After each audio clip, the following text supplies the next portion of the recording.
शंकर भगवान को गेहूं के दाने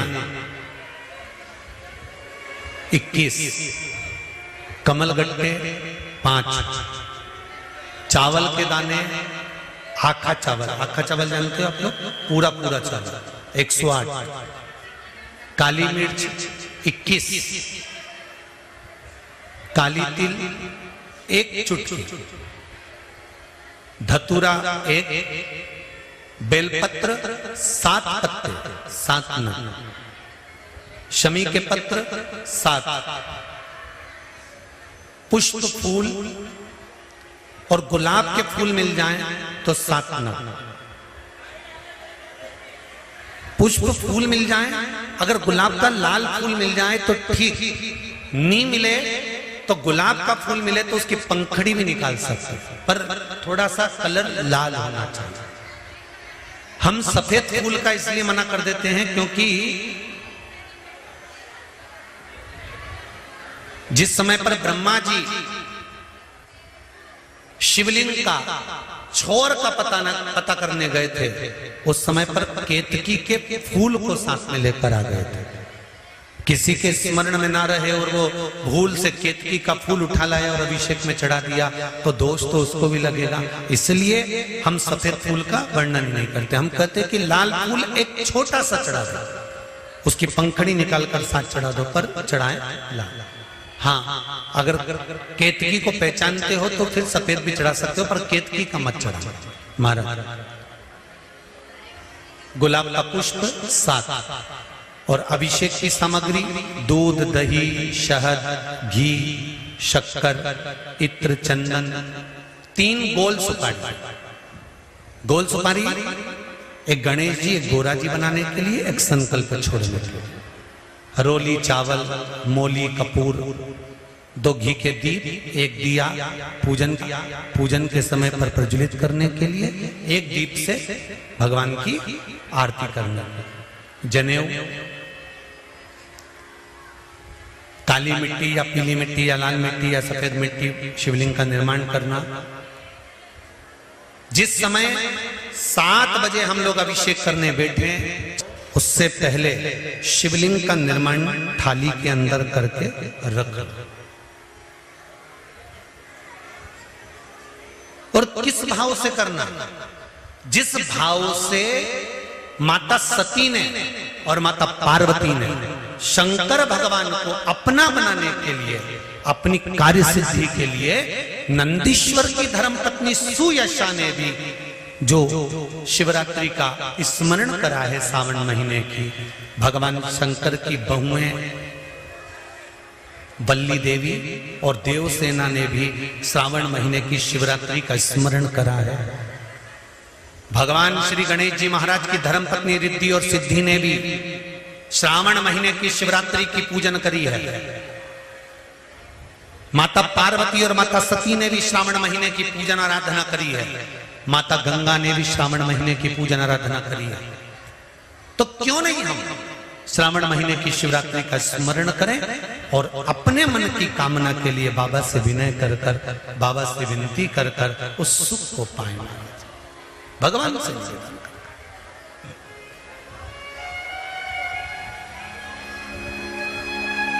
सती मैया तरुणी अवस्था में अपनी माता से प्रश्न करती है और माता उत्तर पर उत्तर देते हैं।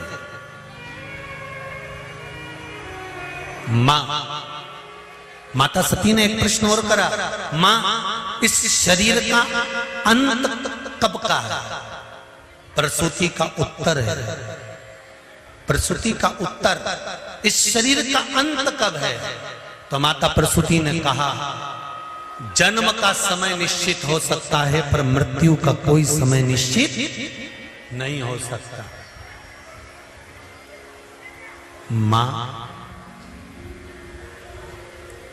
मां कहती है, सुनो पुत्री, जैसे एक आज के बच्चों को और पहले के समय में, आज के समय में जो पेन आता है ना, ये प्लास्टिक से ढका होता है, इसके अंदर कितनी शाई है ये हमको नहीं दिखती। दिखती है क्या? नहीं। पर पहले के समय में जो पेन आता था, उस पेन में कितनी शाई होती थी, कितनी कम हो जाती थी, वो हमको दिखती थी। तो लिखने वाला जब परीक्षा हॉल में लिखने बैठता था ना, तो अंदाजे से पेन लेकर जाता था कि मेरा ये पेन यहाँ खत्म होने वाला है। तो देख लिया उसने, इतनी सी शाई बची है, लिखना चालू करा, फिर देखा शाई थोड़ी सी बची है, फिर देखा शाई थोड़ी सी बची है। पहले के समय में दुनिया के लोगों को मालूम था कि बचपन जाएगा, जवानी आएगी, जवानी जाएगी, अधेड़ी आएगी, अधेड़ी जाएगी, बुढ़ापा आएगा। पहले के समय में लोगों को मालूम था कि ये 100 साल जिएगा और 100 साल के बाद मरेगा। पहले के समय के लोगों को मालूम था कि शाई कितनी रह गई, कलम में कितनी शाई रह गई। पहले के लोगों को मालूम था कि अभी इतनी श्वास रह गई है, अभी इतना शरीर और रह गया, अभी इतने साल और ये नौकरी पर रहेगा, अभी इतने साल और ये काम करेगा। तो पहले के लोगों को मालूम था कि 100 साल तक ये जिएगा, मतलब इसमें इतनी शाई रह गई है। तो वो लिखता जाता, लिखता जाता, लिखता जाता, लिखता जाता। तो आज के समय में प्लास्टिक के पेन के अंदर शाई भर दी जाती है और वो शाई हमको नजर नहीं आती है, कब कब खत्म हो जाती है, लिखते लिखते कब समाप्त हो गया तो पेन बदलना पड़ता है। उसी तरह मेरे शिव की कथा कहती है, ये कली युग में, कली काल में व्यक्ति को मालूम नहीं रहता कि कौन सी श्वास आखिरी है, कब शाई खत्म हो गई, कब पेन को फेंकना पड़ जाए, ये जीवन का कोई भरोसा नहीं। इसलिए ध्यान रखना, पेन को हर कहीं मत चल। आप सब माताएं बड़ी बड़ी चतुर चतुर बैठी हैं, आपका बच्चा अगर ABCD लिखे या आ बा का दा लिखे तो तुम खुश होती हो कि नहीं होती? अरे बोलो तो जम के होती हो ना। बच्चा काम की चीज लिख रहा है और बच्चा पेन उठा के कॉपी को, अरे बोलो तो जम के, गोदे जाए गोदे जाए गोदे जाए, बेमतलब का चलाए जाए चलाए जाए चलाए जाए। तो तुम क्या करोगी? पागल हो गया, चल चल पेन दे। पूरी कॉपी बेकार कर दी, पूरी कॉपी बेकार कर दी, चलो पेन छोड़ो। समझदार मां शाई खत्म नहीं होने देती और कॉपी का पेज गंदा नहीं होने देती, खराब नहीं होने देती। इसलिए बच्चे को कहती आ लिख, बा लिख, ए लिख, बी लिख, सी लिख, मना नहीं है, पर कॉपी को यूं ही बर्बाद करेगा तो मां बर्बाद नहीं होने देगी। उसी तरह संत भी ऐसे ही होते हैं। जब हम अपनी जिंदगी, बचपन, जवानी, अधेड़ी, बुढ़ापा यूं ही गोद गोद के बर्बाद करना चालू कर देते हैं, खाने में, पीने में, सोने में बर्बाद करने लगते हैं, घूमने फिरने में बर्बाद करने लगते हैं, तो कोई सतगुरु आता है जो तुम्हारा हाथ पकड़कर कहता है इसको बर्बाद मत करो, हाथ में एक माला पकड़ो, शंकर का गुणगान करो, भगवान की अविरल भक्ति में डूबो, तो ये जिंदगी सार्थक होगी। संत भी तुम्हें बेकार होने से रोक देते, सतगुरु भी तुम्हें बेकार होने से रोक देते। कितना सुंदर भाव कहा है यहाँ पर, शिव महापुराण का बड़ा सुंदर संवाद कहा है। सुनिए, भाव से इसको स्मरण करिएगा। सती मैया ने अगला प्रश्न किया है, जैसे आपको कल कथा में कहा था कि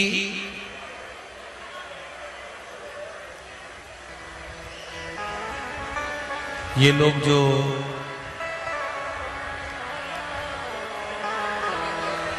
राखोड़ी करते हैं ना, राखोड़ी, आप लोगों को ध्यान में होगा कि महाराष्ट्र साइड में मारवाड़ी परिवार जो भी जितने भी रहते हैं वो ऐसे पैकेट बना लेते हैं लाखोड़ी के, मतलब दाने गिन गिन के 1000, 100, लाख, चावल का दाना हुआ, चाहे दाल हुई, चाहे मूंगफली का दाना हुआ, चाहे वो अनेक बहुत सारी चीजों की राखोड़ी करते हैं। और वो चतुर्मास के अंतर्गत आप लोगों ने भी देखा होगा, कई माताएं बत्ती तैयार करती है, तो एक बत्ती बनाई, दो बत्ती बनाई, तीन बत्ती बनाई, फिर उस बत्ती को बना कर और 108 या 1008 बत्ती की, जम के बोलो जरा, एक बत्ती बना देते। दर्शन किए आप लोगों ने, कई करें आप लोगों ने? लंबी लंबी बत्ती बनाती हैं और एक बत्ती बना के पट की, फिर दूसरी बना दी, फिर तीसरी बना दी, चौथी बना दी, फिर बनाते बनाते बनाते बनाते 108 बत्ती या 1008 बत्ती, और उस बत्ती की फिर एक बत्ती। इसका क्या मतलब है?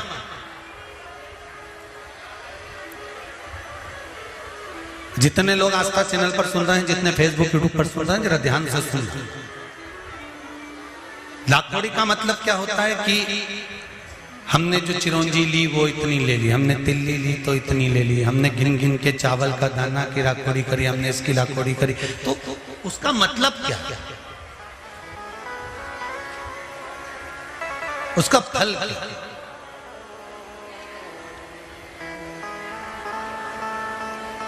क्या फल मिलता है? तो उसका फल का वर्णन करा गया। सती मैया ने शंकर भगवान को, और अंत में भगवान शंकर के ही कंधे पर मृत्यु के पश्चात एक सौभाग्यवती नारी, अखंड सुहागन नारी का सबसे बड़ा, अगर भगवान से कुछ मांगना होता है तो वह भगवान से यही मांगती है कि जब मैं मरूं, मेरे मांग में सिंदूर हो, गले में मंगल सूत्र हो, हाथों में चूड़ियां हो, पाँवों में पायल हो, मेहंदी महाबूर मेरे लगा हुआ हो, लाल चुंदड़ी में ओढ़ी हुई हो, और अपने पति के कंधे पर और अपने पुत्र के कंधे पर चढ़कर मैं शमशान तक जाऊं। ये एक सौभाग्यवती नारी भगवान से मांगती है श्रावण महीने में।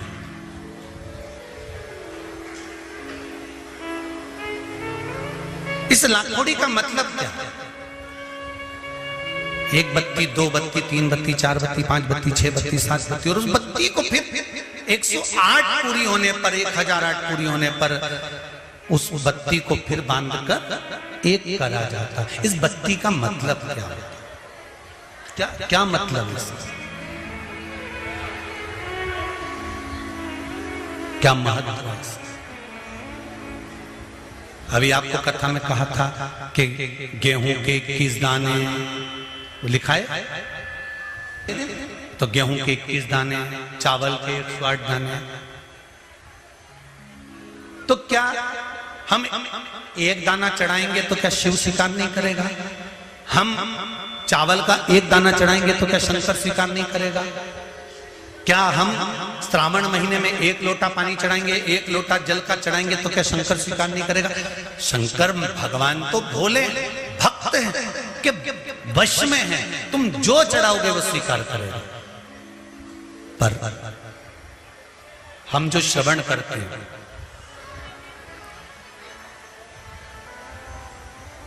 क्यों 21 दाने, क्यों 108 दाने, क्यों बेलपत्र 7,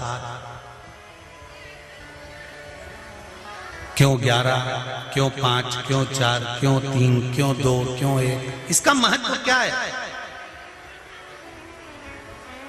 क्या महत्व?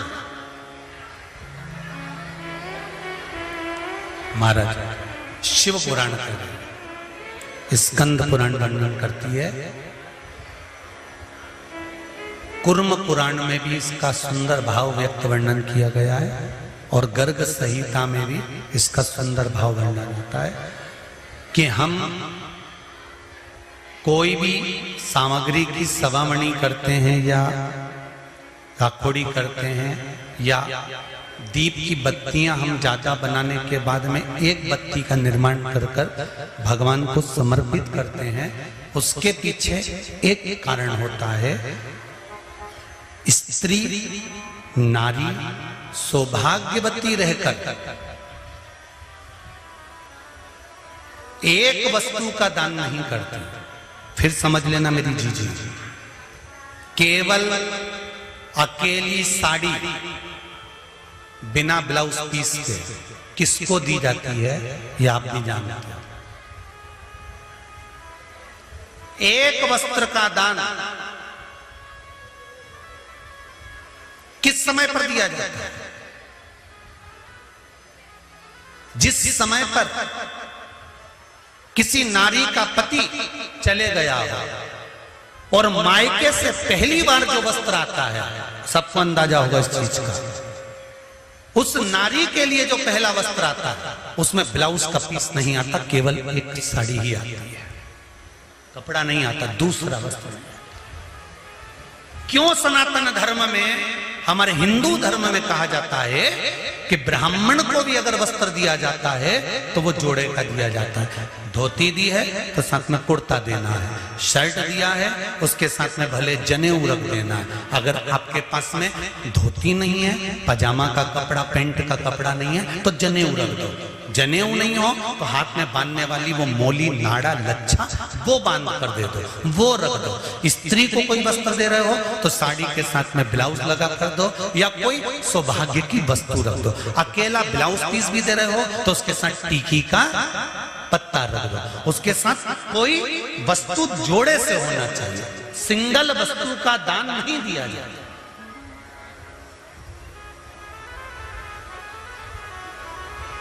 बहुत अच्छे से समझ लेना भाई, थोड़ा सा त्योहारों आ रहे हैं, आप लोगों से भी कोई गलती ना हो तो स्मरण करना कि हम अगर कोई वस्तु का दान दे रहे हैं तो वो एक से अधिक में जब देते हैं तो नारी के लिए अखंड सौभाग्य का। अब सती मई, किसी ने एक प्रश्न करा था,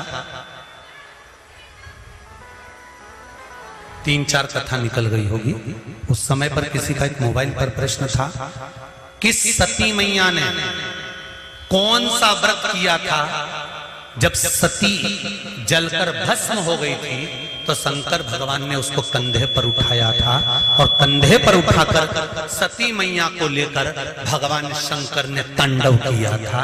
सती ने ऐसा कौन सा पुण्य कर दिया था जो अपने पति के कंधे पर बॉडी पड़ी हुई है, लाश पड़ी हुई है, शव पड़ा हुआ है और सती मैया के शव को लेकर शंकर नाच रहे हैं, शिव तांडव कर रहे हैं।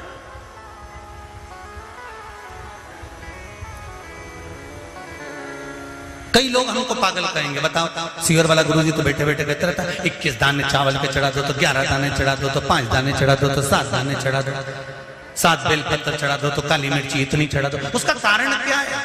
कभी एक एक पुराण को, एक एक शास्त्र को उठाकर तो देखो कि उसमें कितना कितना वर्णन लिखा हुआ है कि कितनी मात्रा में क्या चढ़ना चाहिए। आपने एक भगोना चाय रख दी, चाय के लिए इतना बड़ा भगोना, उसमें 50 लीटर दूध, 50 लीटर पानी और तुम चाय बना रही और पत्ती एक चम्मच डाल दी, चाय में स्वाद आएगा? नहीं। उसके अनुसार आपको चाय की पत्ती भी ज्यादा डालना पड़ेगी।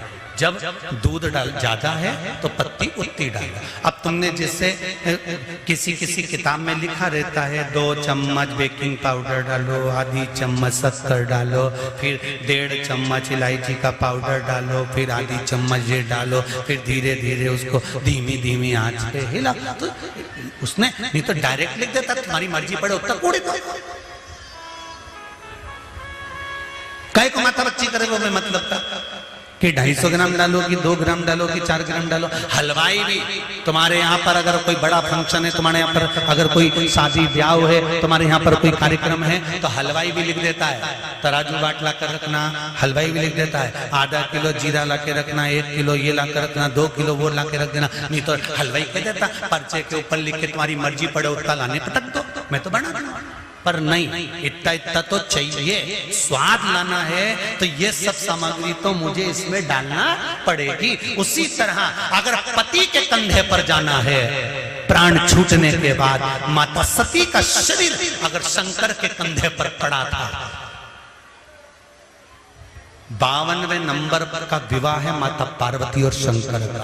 51 बार माता पार्वती जन्म लेकर प्राणों को त्याग चुकी थी। 50 बार माता पार्वती, कभी उमा, कभी कात्यायनी, कभी कुष्मांडा, कभी स्कंदा, ऐसा माता पार्वती के ना जाने कितने जन्म हुए, कितने अवतार हुए। इन सारे जन्मों में माता पार्वती के शरीर को शंकर भगवान कंधे पर लेकर नहीं नाचे।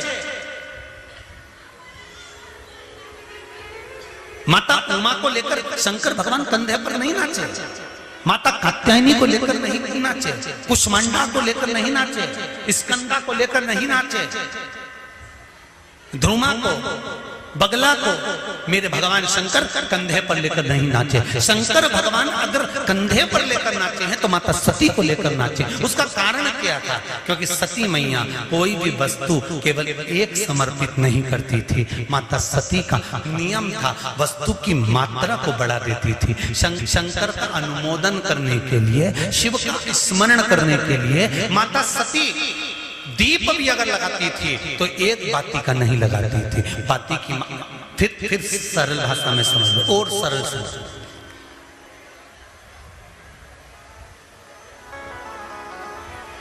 दूल्हा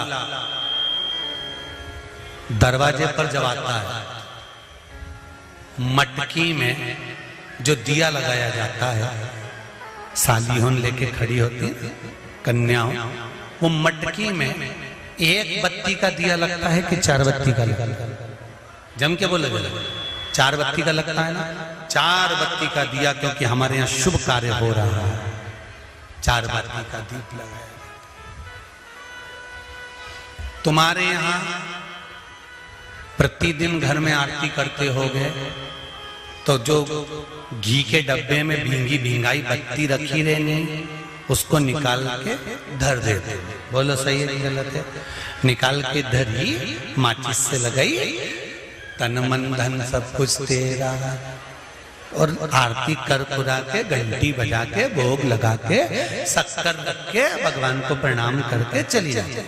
अब तुम्हारे यहाँ सत्यनारायण भगवान की तुमने कथा करवाई तो जो घी की बत्ती लगी वो तो लगी, उसके अलावा एक दिए में कपूर अलग से लगाया। मतलब कितनी बाती हो गई? एक घी की हो गई, एक कपूर की आरती हो गई। जजमान लोग यहाँ आरती करते हैं, उसके बाद में कपूर फिर जला देते हैं। उसका कारण क्या? अधिकता में फल पर प्राप्त करना, अधिकता में फल देना।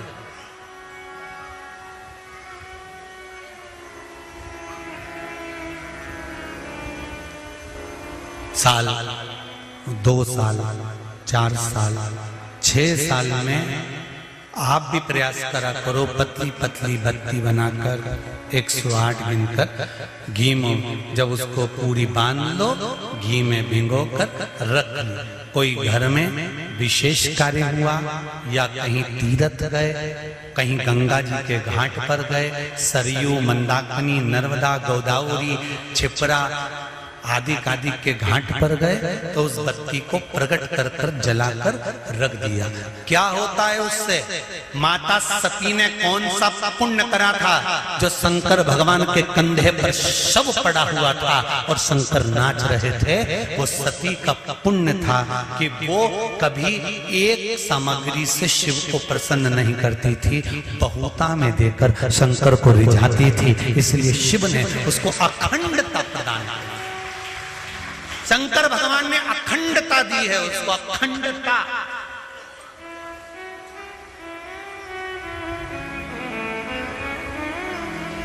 वल्ली देवी ने एक कलश, देवसेना ने एक कलश, भाग विभाजित हो गए थे,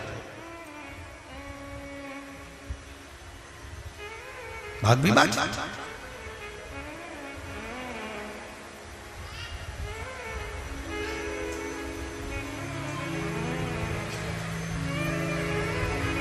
आधा भाग भगवान को चाहिए ही पूर्णता में। फिर निवेदन करेंगे। अब एक प्रश्न और खड़ा हो जाता है, ध्यान दीजिएगा जरा, कि गुरुजी तो कथा में कहते हैं कि एक बेलपत्र भी चढ़ा दी तो भगवान शंकर ने स्वीकार करी। सियोर वाले गुरुजी कहते एक चावल का दाना भी चढ़ाया तो भगवान शंकर ने स्वीकार करा।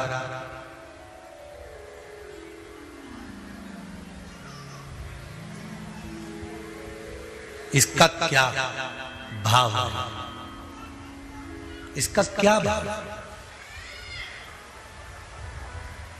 इसका क्या महत्व है, तो वो भी समझ लेना जरा अच्छे से, बहुत ध्यान से समझना जरा। बाती शंकर जी के मंदिर के बाहर लगाई है।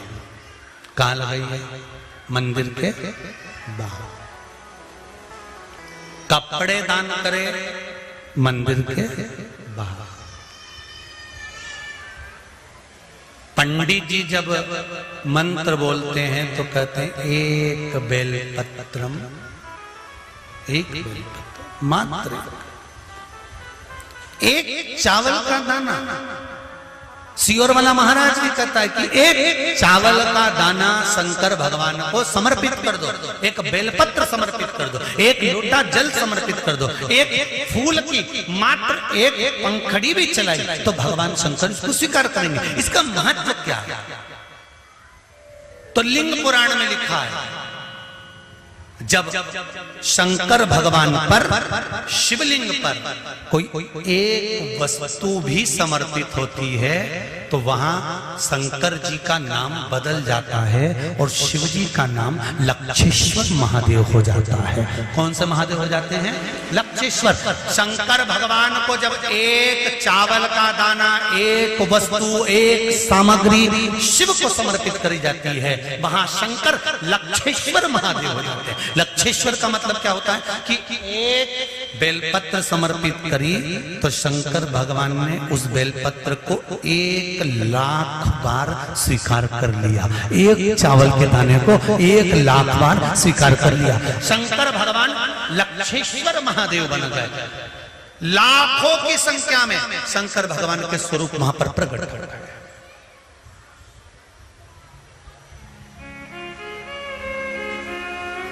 आप में से कितने लोग हैं जो क्षिप्रा नहाए थे? आप में से कितने लोग हैं जो नर्मदा नहाए? आप में से कितने लोग हैं जो गंगा नहाए? आप में से कितने लोग हैं सरयू नहाए? कहीं ना कहीं किसी पवित्र नदी में आप लोगों ने स्नान जरूर करा होगा। बोलो करा कि नहीं करा? जितने लोग कथा सुन रहे हैं उनने भी करा होगा, जितने फेसबुक यूट्यूब पर सुन रहे हैं उनने भी करा होगा। किसी ना किसी पवित्र नदी में आपने, हमने, सबने स्नान करा होगा। अब स्नान तो हम कर लिए, उस गंगा नदी में हम नहाए तो गंगा नदी में हमने स्नान करा और स्नान कर कर बाहर निकले तो हमको 1,25,00,000 बार स्नान का पुण्य मिल जाए। उसके लिए क्या करना पड़ेगा? एक डुबकी लगाए हो महाराज और कह रहे हो कि 1,25,00,000 डुबकी का फल चाहिए, तो क्या करोगे?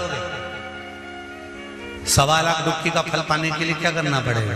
केवल एक काम, जिस पवित्र नदी का स्नान कर रहे हो उस पवित्र नदी की बालू का, बालू मतलब रेत का, बालू का शिवलिंग का निर्माण करना, उसका पूजन करना, पूजन कर कर जो बत्ती जोड़कर 108 बत्ती बनाई है, पूजन कर कर एक दिए में वो बत्ती, उस जो बालू का शिवलिंग बनाया है, पार्थिव शिवलिंग का निर्माण करा है, जो तुमने किसी गंगा, सरयू, नर्मदा, क्षिप्रा, मंदाकिनी, नर्मदा आदि पवित्र नदियों के तट पर स्नान करते समय तुमने जो शिवलिंग बनाकर पूजन करा है, उसके सामने वो बाती को जला देना, उसी से आरती उतार लेना, वो बाती वहां लगाकर छोड़ देना और छोड़ने के बाद उस शिवलिंग का फिर विसर्जन कर देना। विसर्जन कर कर उसी जल को अपने ऊपर छींट लेना। 1,25,00,000 डुबकी का फल एक ही क्षण में प्राप्त होता है। इसको लक्षेश्वर महादेव कहते हैं।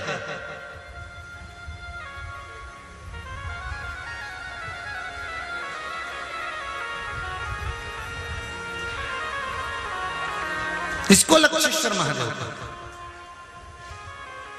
महाराज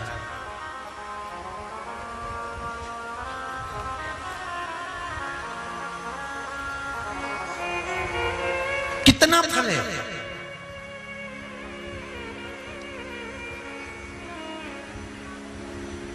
एक चावल का दाना समर्पित करने का कितना फल है, एक बेलपत्र समर्पित करने का कितना फल है, एक पुष्प की एक पंखड़ी समर्पित करने का कितना फल।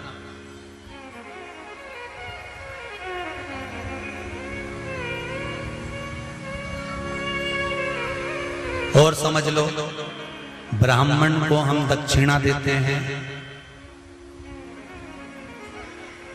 भांजा भांजी को हम भेंट देते हैं, बहन बेटी को हम कुछ रुपए देते हैं।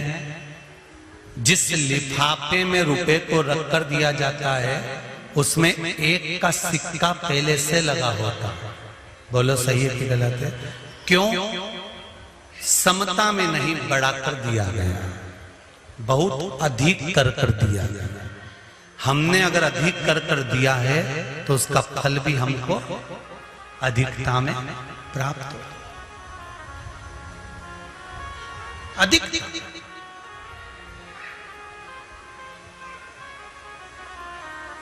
वो तो कहीं कहीं का होता है जो सोच विचार में थोड़ी गड़बड़ी कर सकता है। एक हमारे मित्र हैं, एक जगह जन्मदिन पर गए तो वहां उन्होंने जन्मदिन पर उन्होंने 5 रुपए लिफाफे में रखे। तो हमने कह दिया, क्यों रे ओ प्रकाश, उसके यहाँ जन्मदिन पर जा रहा है और 5 रुपए रख रहा है? तो क्या हमने जन्मदिन मनाया था 8 साल पहले, तब उसने भी तो 5 रुपए रख के दिए थे। तो हमने कहा 8 साल पहले 5 रुपए की महत्वता थी, अब तो 5 का 10 हो गया, तो 10 तो दो।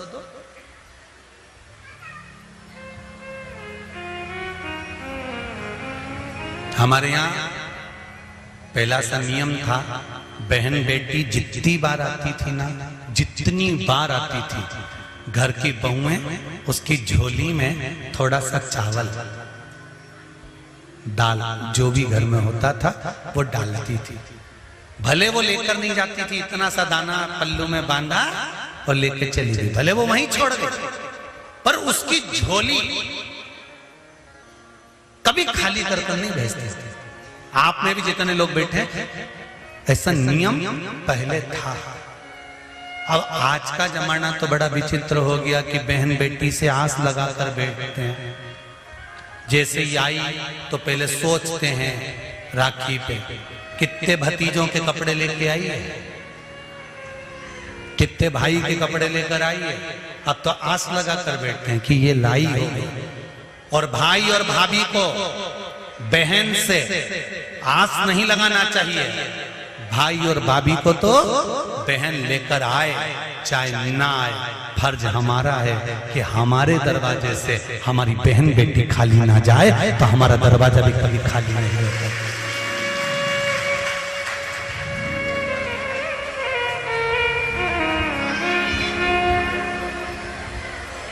कितना अंतर है, कितना।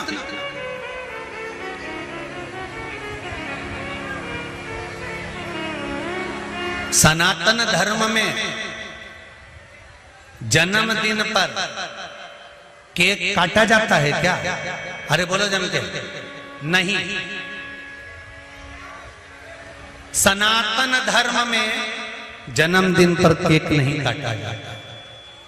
सनातन धर्म और ये आज के जो ये पाश्चात्य पद्धति चल रही है कि पहले काटो फिर बांटो, ये काटो और बांटो, ये सनातन धर्म की पहचान नहीं है। सनातन धर्म काट कर बांटना नहीं जानता, सनातन धर्म जोड़कर बांटना जानता है। पहले जन्मदिन मनता था तो बूंदी छटती थी, नुकती बूंदी, उसके दाने अलग अलग रहते थे। सनातन धर्म के लोग बांध कर बांटते हैं, बूंदी छठी थी, आटा सिकता था, बिखरा रहता था, दूध का छींटा देकर उसको लड्डू बनाकर बांध कर फिर दुनिया के लोगों को बांटा जाता था। सनातन धर्म में जन्मदिन बांध कर बांटते हैं और पाश्चात्य सभ्यता में जन्मदिन काट कर फिर बांटते हैं। हमारा सनातन धर्म काट कर बांटने को नहीं कहता। हमारा सनातन धर्म बांध कर एक तत्व में बांध दो, सबको एक लक्ष्य में बांध दो, एक आनंद में बांध दो और फिर बांध कर उसका दान दो। अर्थात जिंदगी के हर आनंद को बांधने का प्रयास करो और उस आनंद को दूसरों को देने का भी प्रयास करो। दूसरों को शंभु शरणे मांगू घड़ी दुख काटो दया करी दर्शन आओ, दया करी दर्शन। हमारा सनातन धर्म काट कर बांटने का नहीं कहता, काट कर बांटने का वर्णन नहीं करता। हमारा सनातन धर्म बांधना फिर बांटना, बांधो फिर बांटो।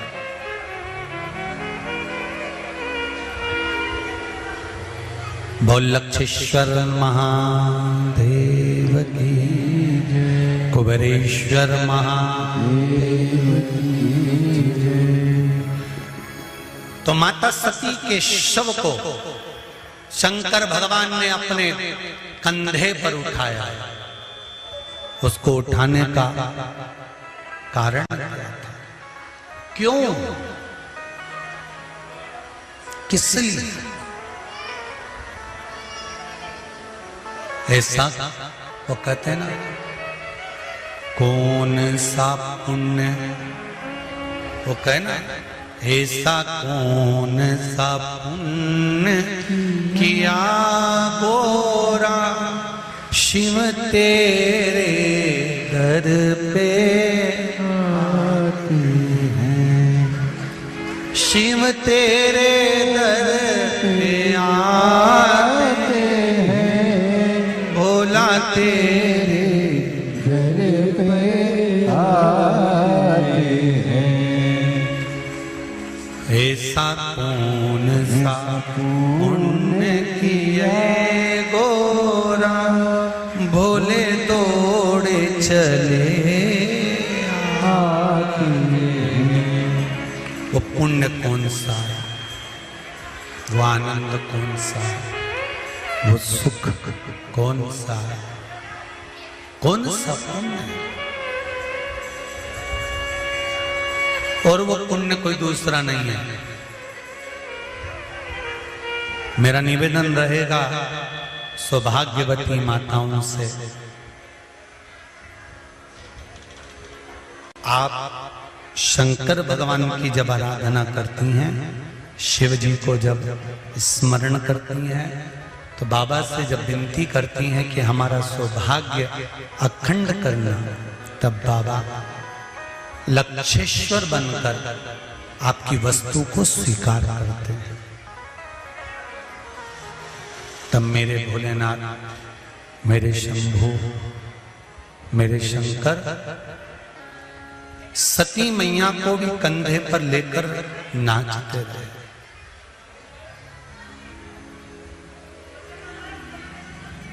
खूब पूजन करी सती मैया, खूब पूजन करी। और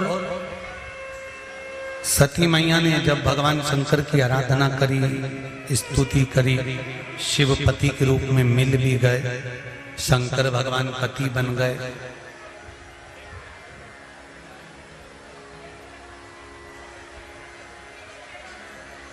दक्ष प्रजापति का मन नहीं था सती और भगवान शंकर की शादी करने। हिमालय राज का मन नहीं था माता पार्वती से शंकर भगवान का विवाह करने।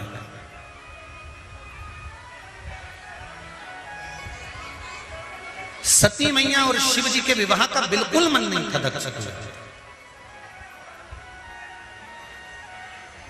जैसे आप हो वैसे दक्ष प्रजापति,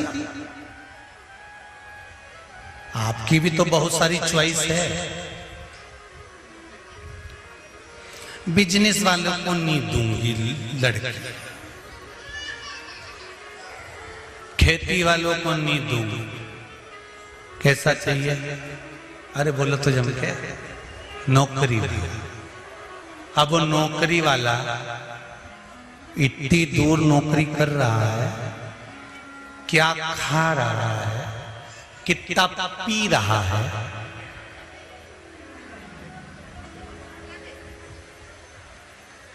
और वहां मोबाइल पर कितनों से बात कर रहा है, तुम्हें मालूम है? अरे बोलो तो जम के, नहीं ना। जो नौकरी कर रहा है उसने अपना चरित्र प्रमाण पत्र नौकरी में लगाया होगा, 500 का नोट कहीं फंसाया होगा, तो चरित्र प्रमाण पत्र कौन सा बुरा बना होगा? बोलो तो जरा जम के। तुम नेट पे सर्च करोगे कि लड़के का चरित्र कैसा है, तो उसमें पहले ही लिखा जाएगा खान पीन शुद्ध है, व्यवहारिक है, किसी से लड़ाई झगड़ा नहीं करता, एकदम बढ़िया है, इसका चरित्र अच्छा है। क्योंकि 500 का नोट फंसाकर प्रमाण पत्र जोरदार बना था। तुमने नेट पे सर्च करा लड़का कैसा है, तो उसने बता दिया कि ये देख लो ऐसा है। अगर नौकरी वाला है तो उसका चरित्र प्रमाण पत्र तुम्हें देखना पड़ेगा। सर्विस वाला है तो प्रमाण पत्र देखना पड़ेगा। धंधे वाला है, बिजनेस वाला है, खेती वाला है, तो पूरे गांव में जाकर किसी से भी पूछिए कि भेरूलाल का छोरा कैसा है, तुरंत बता दिया जाएगा कि ऐसा। प्रमाण नहीं चाहिए।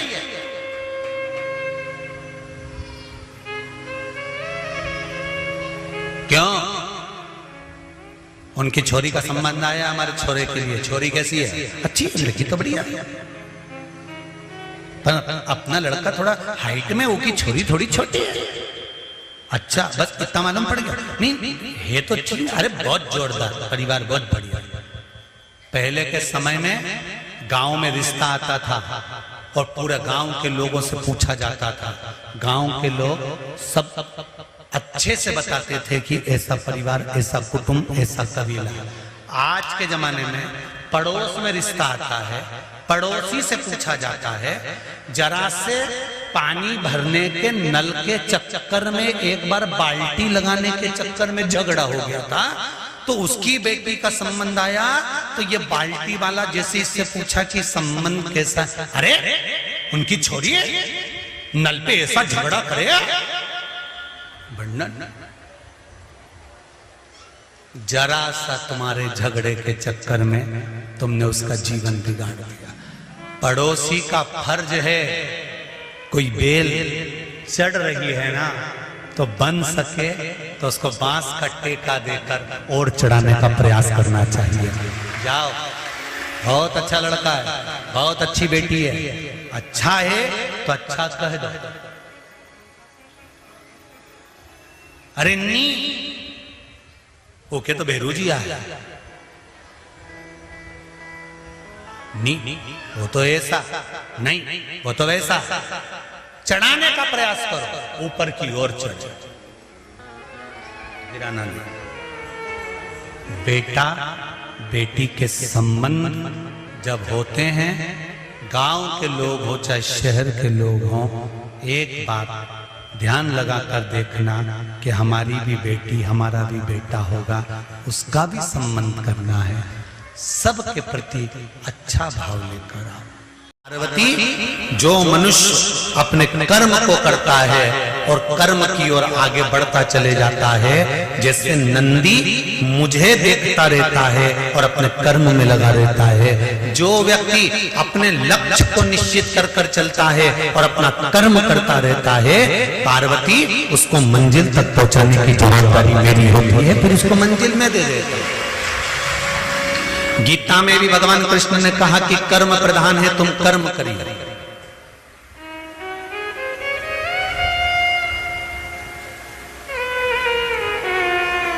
कर्म आपको करना। एक गाड़ी चलाने वाला जो गाड़ी चलाता है ना, आगे बैठ के वो पीछे मुड़ के देखता है क्या? अरे जम के तो बोलो, नहीं। साइड में देखेगा? नहीं। इधर देखेगा? नहीं। और जितनी सवारी इसमें पीछे बैठी हुई है ना, जितनी सवारी साइड में बैठी हुई है ना, ये तो केला छील के केला खा रहे, एप्पल खा रहे, मूंगफली छील के खा रहे, खूब प्रेम से बात करते करते जा रहे, गप्पे भी लगा रहे, एक दूसरे को कूट भी दिया पकड़ कर, गाड़ी के अंदर पानी भी ढोल दिया, शीशे में से देख भी रहे हैं, खिड़की भी खोल रहे हैं, बंद भी कर रहे हैं, बात भी कर रहे हैं, गप्पे भी लगा रहे हैं, खुश भी हो रहे हैं, रो भी रहे हैं, हंस भी रहे हैं, गा भी रहे हैं। ये जितने ड्राइवर के आसपास में बैठे हुए हैं, जितने ड्राइवर के पीछे बैठे हुए हैं, जितने पीछे की सीटों पर बैठे हुए हैं, जितने साइड की सीटों में बैठे हुए हैं, ये सब अपना अपना काम कर रहे हैं। अब ये मैसेज भी कर रहे हैं, ये मोबाइल भी चला रहे हैं, और ड्राइवर क्या कर रहा है? गाड़ी चला रहा है। अगर ड्राइवर मैसेज करेगा तो तुम मंजिल तक पहुंचोगे क्या? ड्राइवर मोबाइल चलाएगा तो मंजिल तक पहुंचोगे क्या? नहीं। ड्राइवर अगर बातें करेगा, गप्पे लगाएगा, इधर उधर देखेगा, तो मंजिल तक तो नहीं पहुंचोगे ना, वो यम के पास जरूर पहुंच जाएगा। ड्राइवर की दृष्टि सामने है और वो गियर पर गियर लगा रहा है, स्पीड ब्रेकर आकर गाड़ी भी रोक रहा है, चले जा रहा है, उसकी मंजिल सामने है, वो गाड़ी को दौड़ा रहा है, भगा रहा है, और मंजिल तक पहुंचना है तो दृष्टि सम्मुख में रखी है। उसी तरह शिव महापुराण की कथा कहती है, ये पूरा शरीर गाड़ी है, इसकी इंद्रियां इसके पहिए हैं और मन रूपी ड्राइवर इसको चला रहा है। बस इस ड्राइवर को शंकर के सामने जाकर खड़ा कर दो तो मंजिल निश्चित हो जाएगी। शिव के सम्मुख में ले जाकर खड़ा करो तो मंजिल तक पहुंच जाओ। तेरा ही दिया मैंने खाया पिया रे, तेरा शुक्रिया रे, तेरा शुक्रिया रे। भगवान के सम्मुख में, भगवान की चौखट पर इसकी दृष्टि है। कल कथा में अपन ने सुना था सुयशा, और वो सुयशा नंदी की धर्म पत्नी, नंदी को मंदिर में बिठाने के लिए, शिवालय में बिठाने के लिए, शंकर के दरवाजे पर बिठाने के लिए घोर तप करा उसने, शंकर जी की आराधना करी, शिव जी ने वर भी दे दिया, और वो सम्मुख में जाकर नंदी बैठ भी गया। पर नंदी से हमको सीखने को मिलता है कि भगवान के सम्मुख में उसकी दृष्टि है।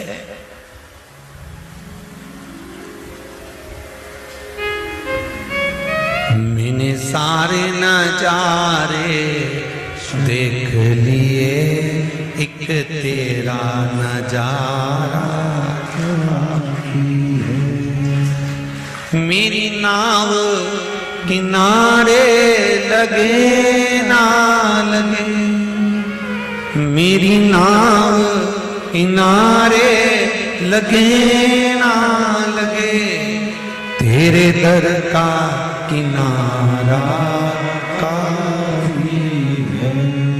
तेरे दर का किनारा काफी है।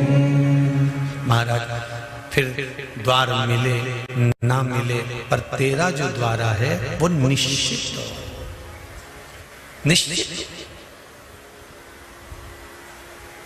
तेरी चौखट निश्चित।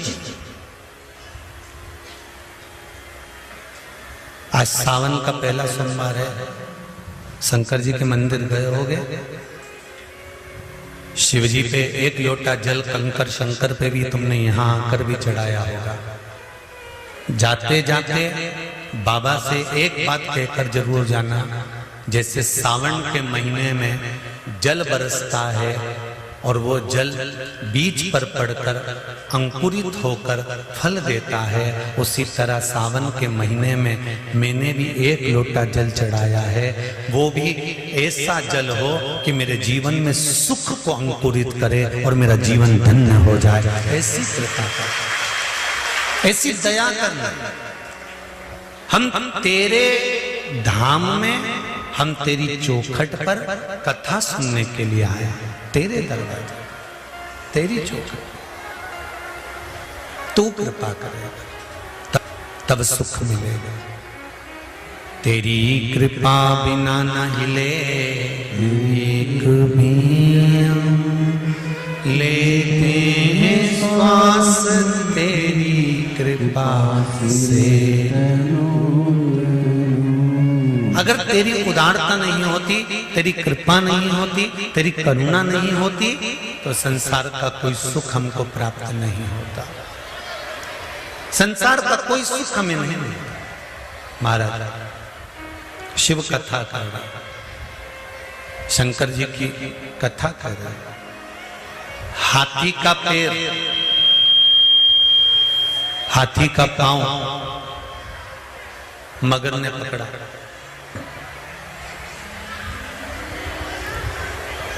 और जितने भी लोग पीछे खड़े हैं उनसे निवेदन है, आप लोग टीन शेड में चले जाओ।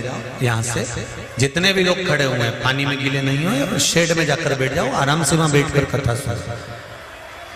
हाथी का पांव मगर ने पकड़ लिया,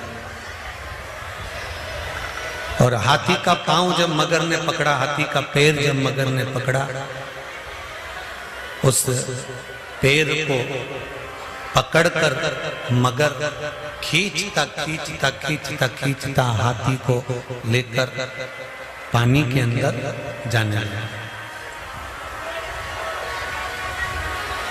हाथी को खींचकर मगर हाथी को पानी के अंदर ले जाने लगा।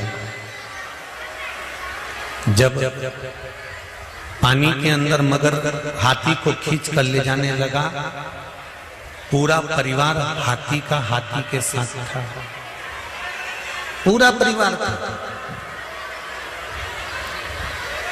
और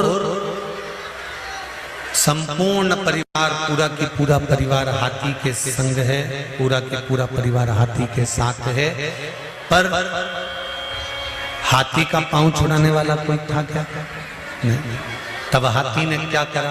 अंत समय प्रभु आना पड़ेगा, वचन दिया तो निभाना पड़ेगा। महाराज जब सारा की सारा परिवार देखता रहा, हाथी खींच कर मगर पानी की ओर लेकर चला गया। उस हाथी को अभिमान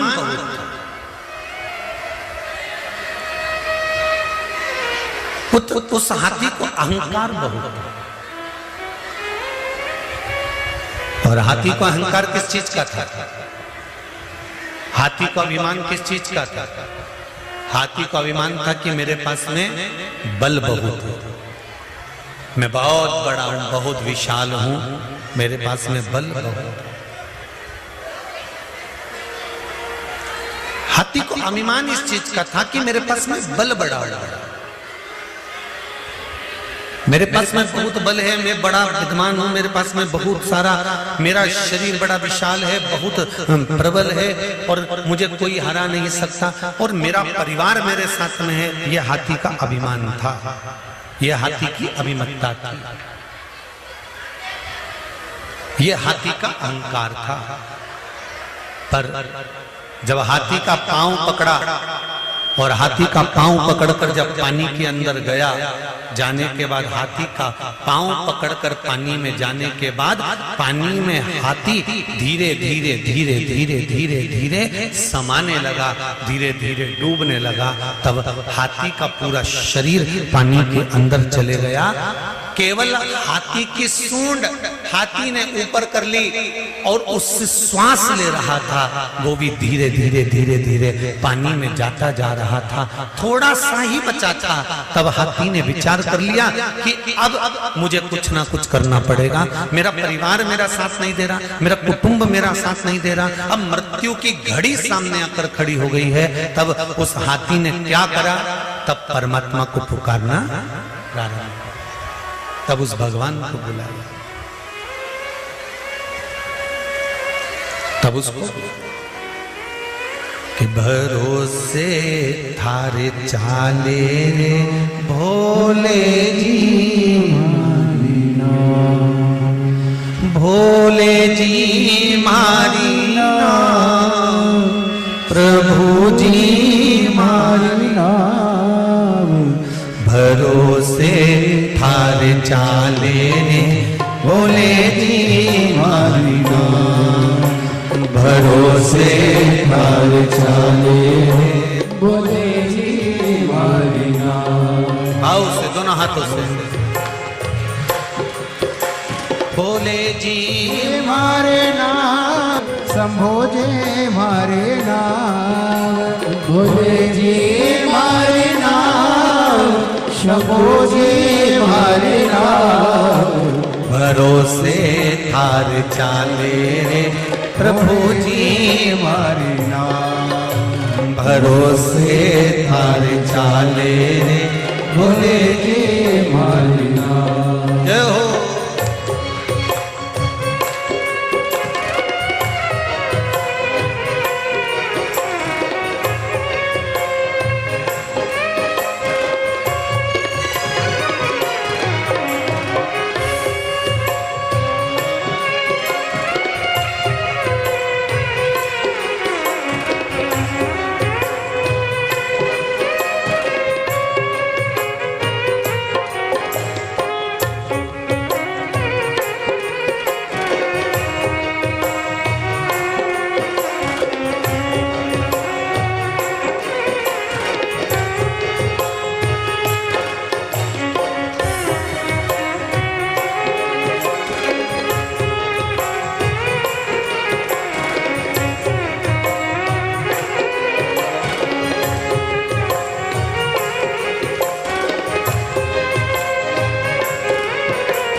नहीं है मारो कुटुंब कबीलो, नहीं है मारो परिवार, ओ नहीं है मारो कुटुंब कबीलो, नहीं है मारो परिवार, नहीं है मारो कुटुंब कबीलो, नहीं मारो परिवार, नहीं है मारो कुटुंब कबीलो, नहीं मारो परिवार।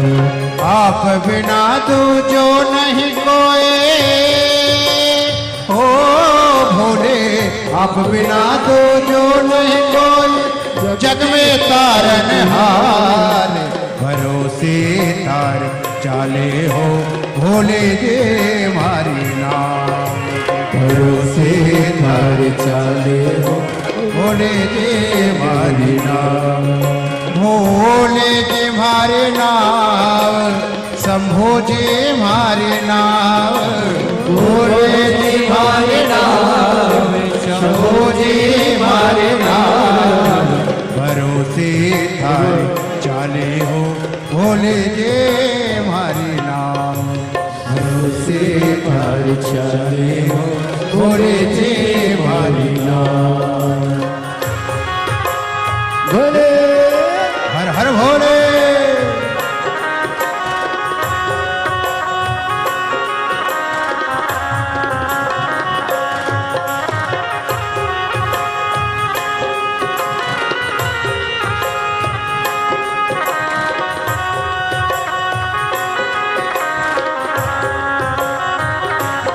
जय हो।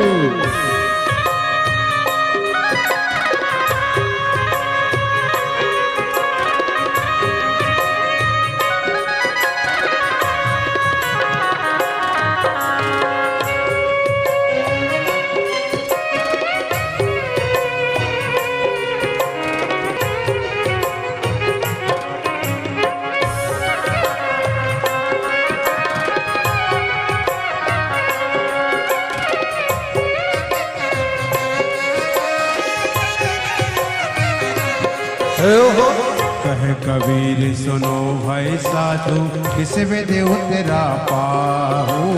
कहे कबीर सुनो भाई साधु किस विद उतरा पाहु। कहे कबीर सुनो भाई साधु किस विद उतरा पाहु। कहे कबीर सुनो भाई साधु किस विद उतरा पाहु। रामानंद मिला गुरुपुरा ओ रामानंद मिला गुरुपुरा बेड़ा कर दिया पार। भरोसे थारे चाले रे भोले जी मारी नाम। भरोसे थारे चाले रे भोले जी मारी नाम। भोले जी मारी नाम शंभो जी मारे नाम। भोले जी मारे नाम शंभो जी मारे नाम। भरोसे थारे चाले जी भोले जी मारे नाम। भरोसे थारे चाले भोले जी मारे नाम। भरोसे थारे चाले रे भोले जी मारे नाम। भरोसे थारे चाले भोले जी मारे नाम। भरोसे थारे चाले रे भोले जी मारे नाम। भरोसे थारे चाले भोले जी मारे नाम। भगवान शिव की कथा कर रही है कि हम शंकर के भरोसे पर हैं। हम शिव के आश्रित हैं। महाराज श्री शिवा नमस्तो। श्री शिवा नमस्तो। श्री शिवा नमस्तो। श्री शिवा नमस्तो। भोला सब दुख काटो हमारा। ओ भोला सब दुख काटो हमारा। शिव शंकर जपो तेरी माला। भोले बाबा जपो तेरी माला। भोला सब दुख काटो हमारा। ओ भोला सब दुख काटो हमारा। कहा सुयशा ने जो मांगा था नंदी के लिए वो सुयशा को मिल गया। देखिए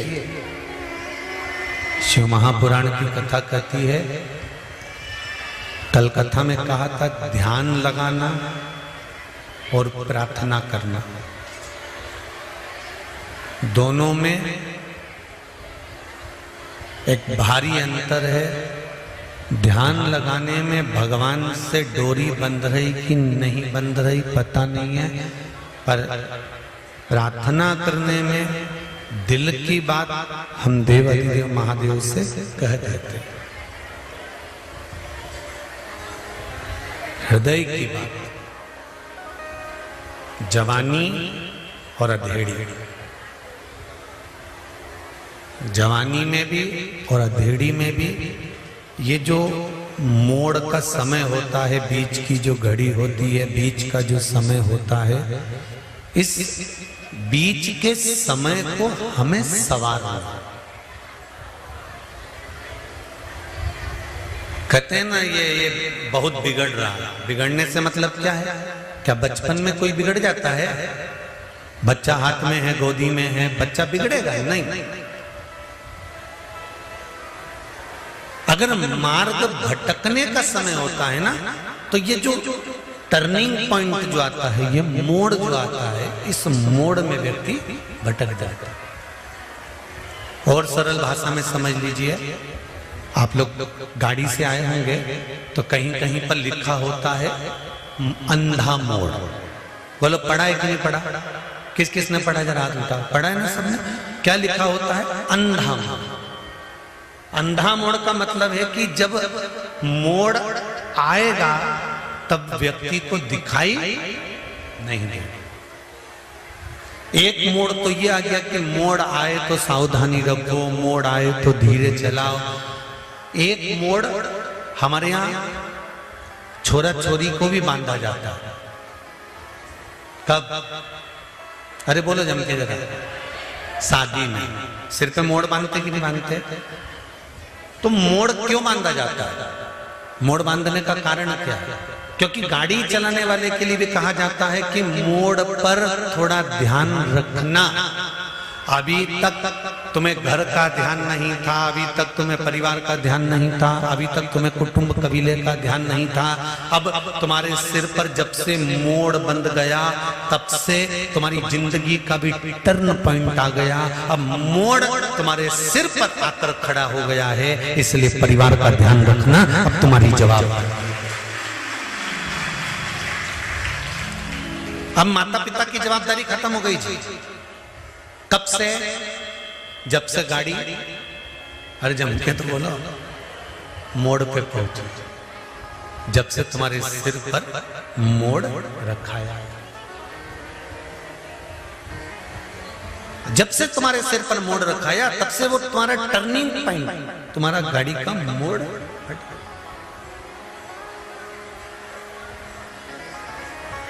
महाराज मध्य का समय, बचपन खेल में खोया, जवानी नींद भर सोया, बुढ़ापा देख कर रोया, सिराने मौत हंसती है। ये टर्निंग पॉइंट, ये ऊपर निवेदन है कोई को जाने ना दें, क्योंकि लाइट के कनेक्शन बहुत सारे खुले पड़े हुए, इसका ध्यान रखिए। सबको नीचे उतारो ऊपर से, ऊपर कोई ना बैठे। शंभू, लाइट के कनेक्शन बहुत खुले हैं, इसलिए ऊपर किसी को नहीं जाने दें, नीचे उतार दीजिए सबको। श्री शिवाय नमस्ते। मोड़ का टर्निंग पॉइंट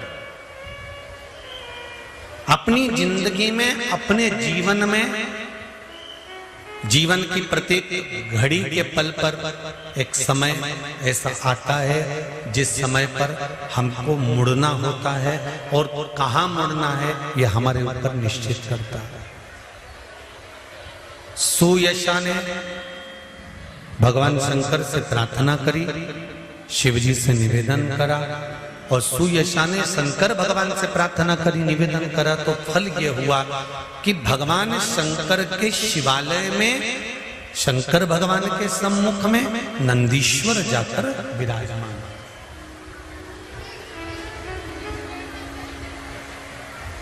देखिए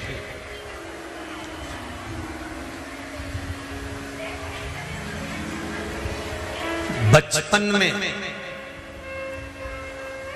गोदड़ी गंदी करोगे तो माँ धो देगी, अरे बोलो तो जम के, सही है। बचपन में अगर गोदड़ी गंदी करोगे तो मां, बोलो जम के जरा, मां धो देगी।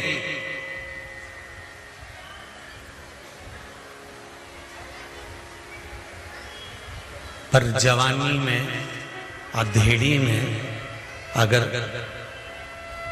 ये गोदड़ी गंदी करोगे तो इसको कोई दूसरा नहीं धोएगा, धोना तुमको ही पड़ेगा, और वो कर्म के भोग भोग कर धोना।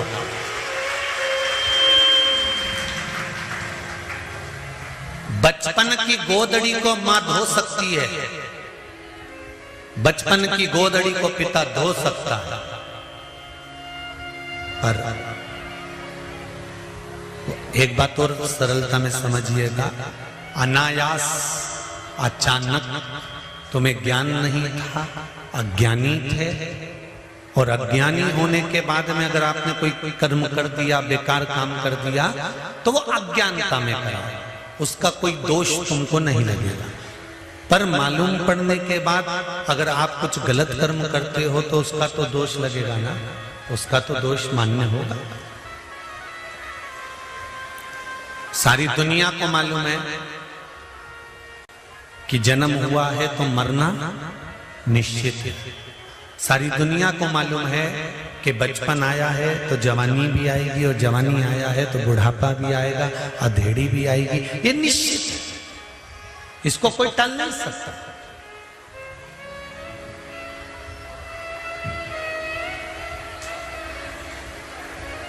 सारी दुनिया को मालूम है कि बचपन आया है तो जवानी भी आएगी, जवानी आई है तो अधेड़ी भी आएगी, अधेड़ी आई है तो बुढ़ापा भी आएगा।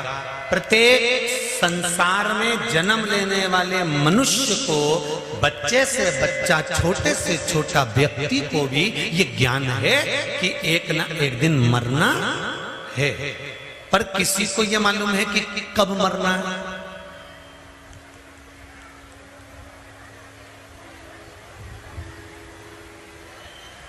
किसी को यह अंदाजा है कि कब प्राण छोड़ना।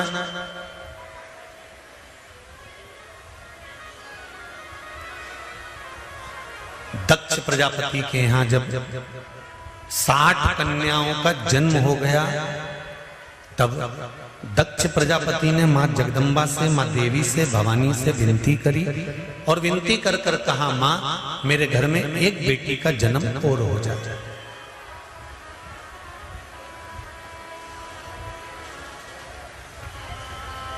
मेरे घर में एक बेटी और जन्म ले।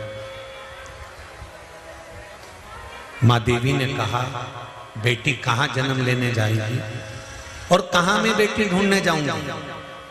दक्ष प्रजापति, तेरे घर में स्वयं में आद्य शक्ति दुर्गा भवानी तेरे घर में बेटी के रूप में जन्म ले, और सती के रूप में दक्ष प्रजापति के घर में माता पार्वती का स्वरूप जो था सती के रूप में जन्म ले लिया।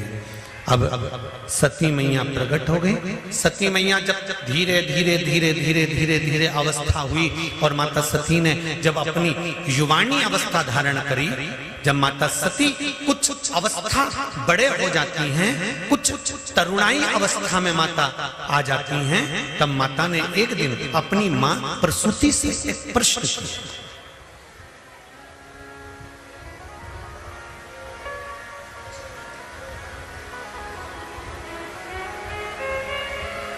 अपनी माता प्रसूति से एक प्रश्न किया। प्रसूति से कहा, मां मेरे मन का एक संशय है। माता प्रसूति ने सती से पूछा, वो संशय कौन सा? बता तू, क्या संशय तेरे मन में?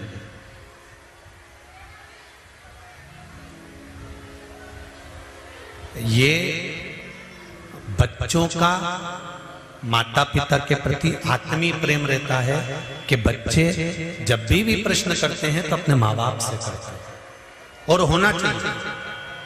और प्रत्येक माता और पिता से मेरा निवेदन है, तुम्हारे घर के बच्चे अगर कोई प्रश्न कर रहे हैं तो उसका उत्तर जरूर देना चाहिए माता पिता को। क्योंकि माता और पिता गुरु का एक स्वरूप होते हैं, इसलिए उनका फर्ज है बच्चे जब प्रश्न करें तो माता पिता उत्तर दें। प्रश्न किया और प्रश्न करने के बाद में माता सती ने प्रश्न सरल प्रश्न, मां यदि इस भूमंडल पर मृत्यु लोक में अगर हमारा जन्म हुआ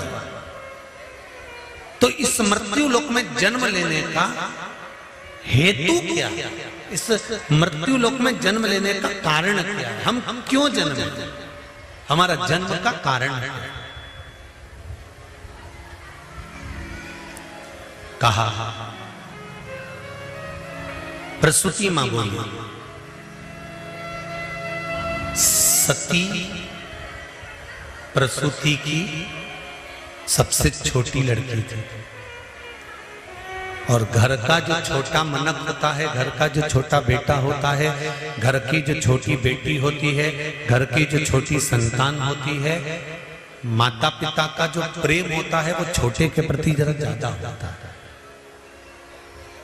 इसलिए हम आपको बार बार कथाओं में भी कहते हैं कि भगवान से प्रार्थना करना कि हमको किसी परिवार में बड़ी बहू बनाकर मत भेजें। जो घर की बड़ी बहू होती है ना, उसको बहुत सुन के चलना पड़ता है, बहुत संभाल के चलना पड़ता है। जरा जरा सी बात में सास चिल्ला के दौड़ जाती है, आंख नहीं थी, तू तो बड़ी थी, तू तो बड़ा था, तेरे में अक्ल नहीं थी। और घर की जो छोटी बहू होती है ना, वो थोड़ा सा भी काम बिगाड़ देती है ना तो भी सास के मुंह से नहीं निकलता, छोटी छोटी, अभी तो छोटी है, अभी अभी कोई इसमें अक्ल है, अभी अभी तो आई है, शादी हुई है, नई नई आई है, उसमें अक्ल है। और फिर बड़ी बहू इतना कह दे कि हम ब्याह कर आए थे, शादी कर आए थे, तो 6 महीने में हमको तो कह दिया था कि तुम इतनी बड़ी आई हो, काम करो। और वो अब छोटी है, 2 साल में भी, 4 साल में भी, 6 साल में भी, छोटी हमेशा छोटी ही रहती है।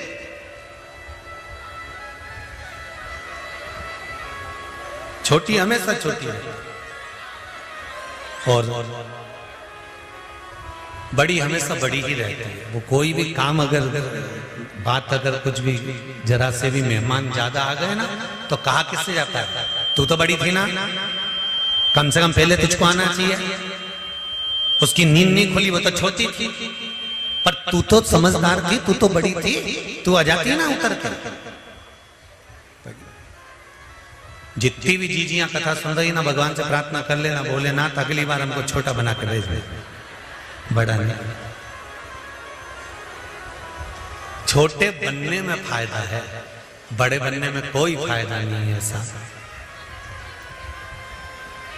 बड़ा बनना तो बड़ा बड़ा बेकार काम है। कोई हमसे पूछे ना तो हम तो स्पष्ट कह दें जिंदगी में कि कभी बड़े मत बनना। ट्रेन में सफर भी करो और बाथरूम भी जाओ ना तो 4 वीडियो बनाने वाले मिल जाते हैं कि महाराज गए हैं तो फोटो खींचे। अब ये स्थिति, पंडित जी सत्य कह रहे हैं महाराज। अगर छोटे हो ना, कहां जा रहे हो, कहां आ रहे हो, क्या कर रहे हो, क्या बोल रहे हो, कोई मतलब नहीं रहता। पर जब आप बड़े बनते चले जाते हैं तो आप क्या बोल रहे हो, किसके लिए बोल रहे हो, कैसे बोल रहे हो, आपने क्या बोला, वो सारी चीजें निकाल के रख ली जाती है कि कैसे बोला, क्यों बोला, किसके लिए बोला, कहां खड़े थे, कहीं ठेले पे खड़े होकर हाथ ठेले पर चाउमीन तो नहीं खा रहे थे, कहीं पानी पतासा तो नहीं खा रहे थे। बड़े जब बन जाते हैं तो बड़ा ध्यान रखना, पर छोटे में कोई ध्यान रखना है क्या? नहीं। शिव महापुराण की कथा कर रही है, जब तक तुम छोटे हो, तुम्हारी गोदड़ी अगर गंदी भी कर दोगे तो उसको मां, जम के बोलो जरा, धो देगी। अगर बचपन में गोदड़ी गंदी करी तो माँ धो देती है, पर जवानी में अधेड़ी में अगर कोई शरीर गंदा हो गया, ये गोदड़ी गंदी हो गई, तो इसको माँ नहीं धो सकती। इस गोदड़ी को तो फिर हमें खुद को धोना पड़ेगा, क्योंकि बच्चा जब बड़ा हो जाता है तो माँ भी कह देती है थप्पड़ मार के, इतना बड़ा हो गया अभी भी गंदगी कर रहा, चल अपने कपड़े खुद धो। बोलो सही है कि गलत है? उठा अपनी पैंट धो के ला, उठा अपना चड्डा धो कर ला, उठा अपना शर्ट धो के ला। अब तो तू बड़ा हो गया, अपने कपड़े तो खुद धो सकता है। जब छोटे थे तब माँ धोती थी, जब बड़े हो गए और अगर कपड़ा गंदा हो गया, गोदड़ी गंदी हो गई, तो उसको कोई नहीं धोएगा, धोना तुमको पड़ेगा। उसी तरह बचपन का किया गया कर्म भगवान माफ कर सकता है, पर जवानी और अधेड़ी में किए गए कर्म को भगवान माफ नहीं करता, उसे भोगना ही पड़ता।